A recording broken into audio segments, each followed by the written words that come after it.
Assalamualaikum warahmatullahi wabarakatuh. Nama saya Faikumeni Akbar.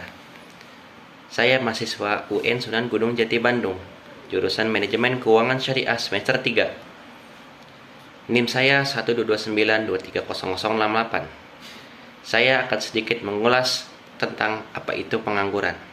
Oke guys, stay tune ya guys. Oh iya guys, jangan lupa like and subscribe agar tahu berita selanjutnya. Jangan lupa nyalain loncengnya ya guys.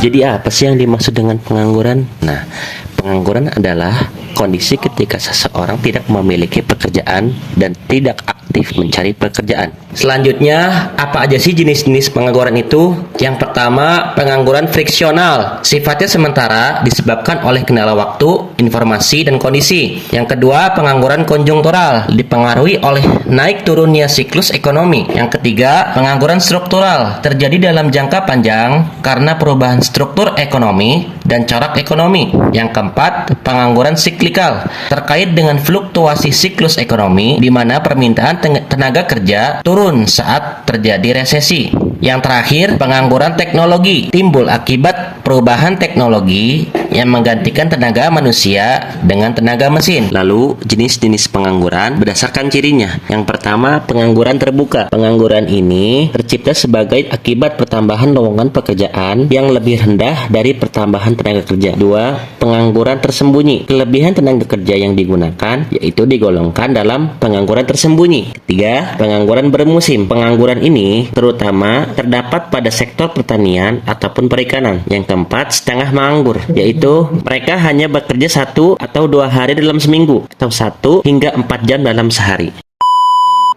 Ya, yang selanjutnya yaitu pengangguran dalam perekonomian melalui persamaan.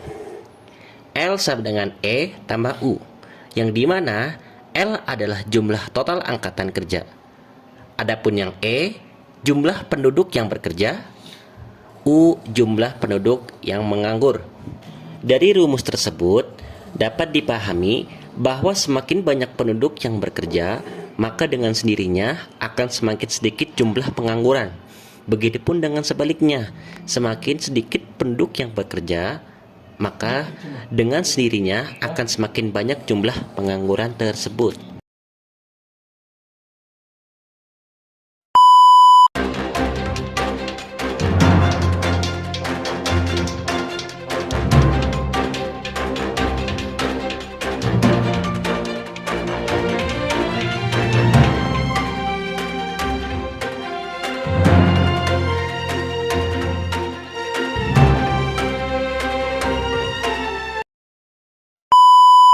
Nah, menurut isu yang kita dapatkan, dikutip oleh CNN Indonesia, pengangguran di RI tembus 7,86 juta orang per Agustus 2023.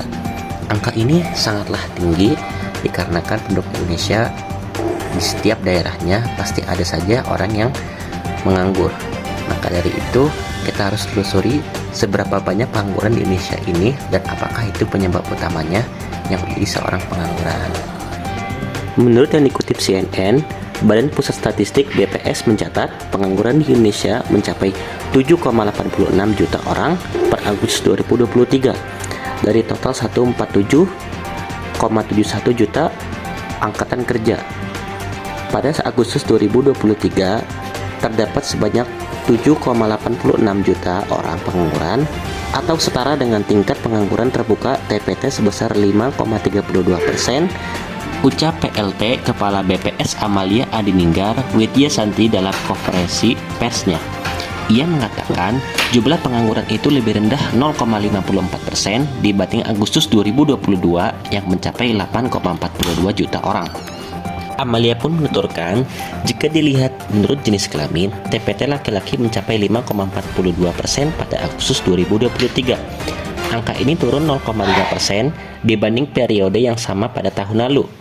Sementara TPT perempuan mencapai 5,15% atau turun 0,6% dibanding tahun lalu. Jika dilihat menurut wilayah, terjadi penurunan pengangguran pada wilayah perkotaan, sementara pada wilayah pedesaan terjadi peningkatan. Menurut tutur dari Amalia, tercatat TPT di perkotaan mencapai 6,4% pada Agustus 2023. Angka ini turun dibandingkan periode yang sama pada tahun lalu, yaitu 7,74%.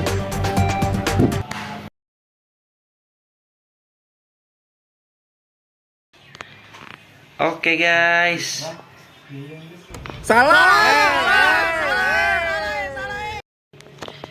Oke guys, terima kasih telah menyaksikan apa yang telah saya sampaikan, and see you next time.